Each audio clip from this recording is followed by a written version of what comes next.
Assalamualaikum warahmatullahi wabarakatuh. Perkenalkan, nama saya Nadifa Amalia. Saya Alifia Nurrahma. Di sini kami akan mempresentasikan tentang teori pelanggaran harapan. Teori pelanggaran harapan.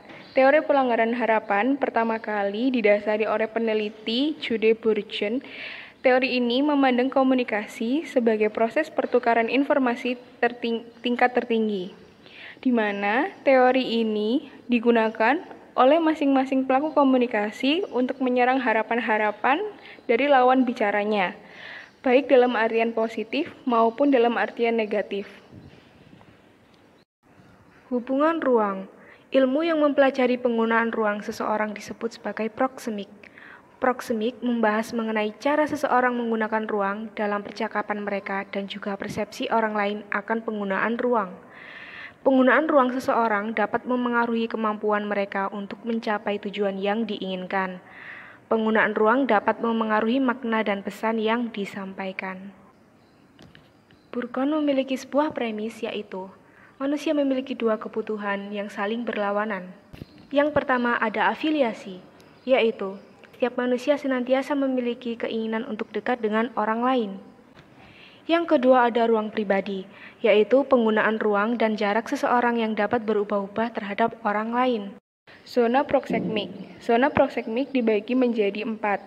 Ada jarak personal, jarak publik, jarak intim, dan jarak sosial. Yang pertama ada jarak personal, di mana jarak personal ini memiliki jarak di antara 8 inci sampai dengan 4 kaki, atau setara dengan 50 cm hingga 1,2 meter. Contoh dari jarak personal adalah ketika kita bergandengan tangan, berhubungan dekat dengan seseorang yang memiliki jarak personal. Biasanya jarak personal ini dilakukan dengan keluarga, pasangan, atau dengan teman-teman. Yang kedua, ada jarak publik. Jarak publik di mana ia memiliki jarak berkisar 12 kaki atau setara dengan 3,6 meter. Jarak publik biasanya digunakan untuk diskusi yang sangat formal, seperti penyampaian materi dari dosen kepada mahasiswa di kelas. Yang ketiga ada jarak intim. Zona spasial pada jarak intim sangat dekat.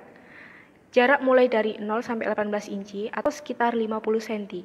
Perilaku dalam jarak intim termasuk perilaku yang bervariasi mulai dari bersentuhan hingga mengamati bentuk wajah lawan bicara. Yang keempat ada jarak sosial.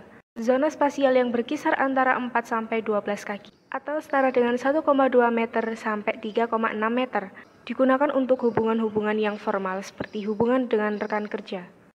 Selanjutnya ada kewilayahan, yaitu kepemilikan seseorang akan sebuah area atau benda. Kewilayahan dibagi menjadi 3 bagian. Yang pertama ada wilayah primer, yaitu menunjukkan kepemilikan eksklusif seseorang terhadap sebuah area atau benda. Yang kedua, wilayah sekunder, merupakan afiliasi seseorang dengan sebuah area atau benda. Yang ketiga, ada wilayah publik, yaitu menandai tempat-tempat terbuka untuk semua orang, termasuk pantai dan taman. Asumsi teori pelanggaran harapan dibagi menjadi 3 hal.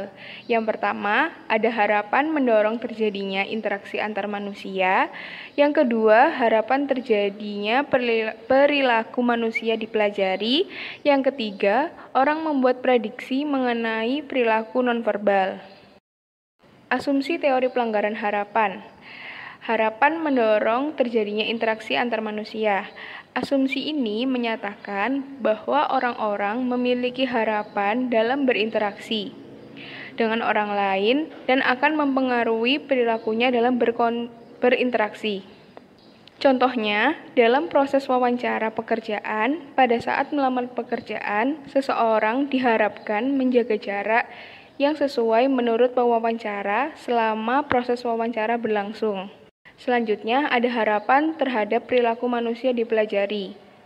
Asumsi ini menyatakan bahwa orang-orang mempelajari harapannya melalui budaya secara luas dan juga individu-individu dalam budaya tersebut. Contohnya, dalam budaya Amerika mengajarkan bahwa hubungan antara mahasiswa dan profesor didasari oleh rasa hormat yang profesional.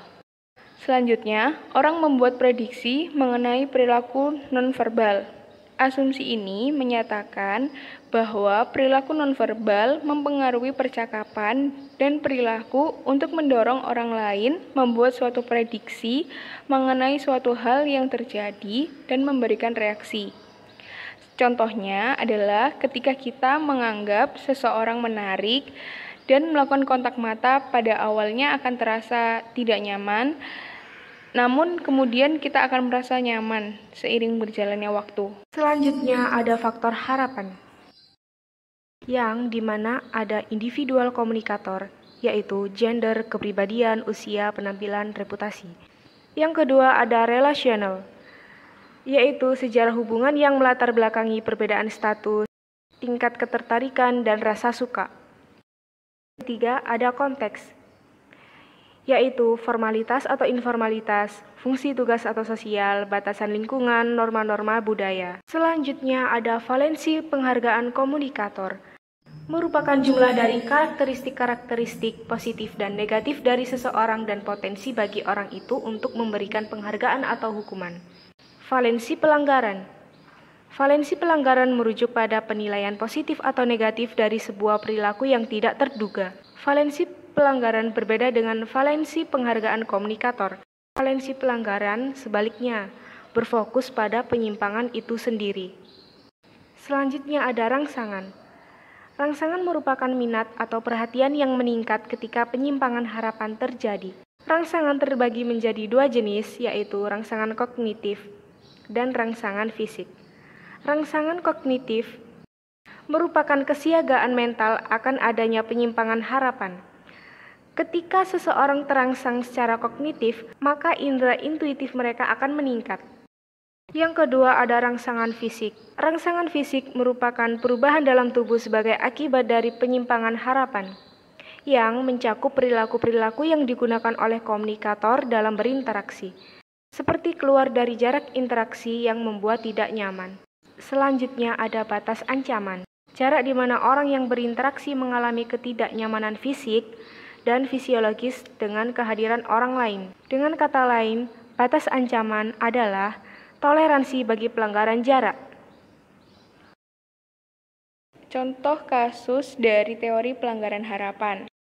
Suatu hari, terdapat dua orang yang baru saja berkenalan melalui sosial media. Kemudian, mereka melakukan pertemuan. Kedua orang tersebut bernama Dina dan Andi. Pada hari pertemuan, Dina tiba di restoran 10 menit lebih awal dari jam yang dijadwalkan. Kemudian, setelah 30 menit menunggu, Andi datang, dan Dina merasa kesal karena sudah menunggu lama. Ketika tiba di restoran, Andi memegangi perutnya, dan Dina menganggap biasa. Namun, hal tersebut lama-kelamaan membuat Dina tidak nyaman. Menyadari ketidaknyamanan Dina, Andi memulai pertanyaan dengan berkata, "Mau pesan apa?" Dan Dina menjawab, "Pasta saja," dengan gugup. Dina terus memperhatikan Andi. Pada akhirnya, Andi menjelaskan bahwa dia sakit perut hingga membuatnya datang terlambat. Andi merasa segan untuk permisi ke toilet karena baru mengenal Dina. Mengerti hal tersebut, Dina merasa lebih nyaman dan mempersilahkan Andi untuk pergi ke toilet. Dari kasus yang terjadi antara Dina dan Andi, dapat disimpulkan bahwa Dina merasa tidak nyaman dengan perilaku nonverbal yang dilakukan oleh Andi. Perilaku nonverbal adalah ketika Andi terus memegangi perutnya dari awal masuk restoran hingga percakapan di antara mereka mulai. Namun, ketika Andi mulai menjelaskan mengenai sakit perut yang dideritanya, pada saat itulah Dina mulai mengerti dan mulai merasa nyaman. Sehingga pada saat itu, Dina juga mempersilahkan Andi untuk pergi ke toilet. Kesimpulan dari teori pelanggaran harapan adalah teori yang secara tidak langsung berkaitan erat dengan kita dalam kehidupan sehari-hari.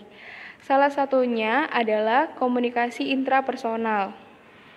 Penekanan dalam penilaian terhadap pelanggaran yang terjadi hanya dilakukan oleh pihak yang dilanggar, bukan oleh kedua belah pihak, sehingga dalam hal ini sulit memprediksi dan menilai perilaku yang dilakukan oleh pihak yang melanggar.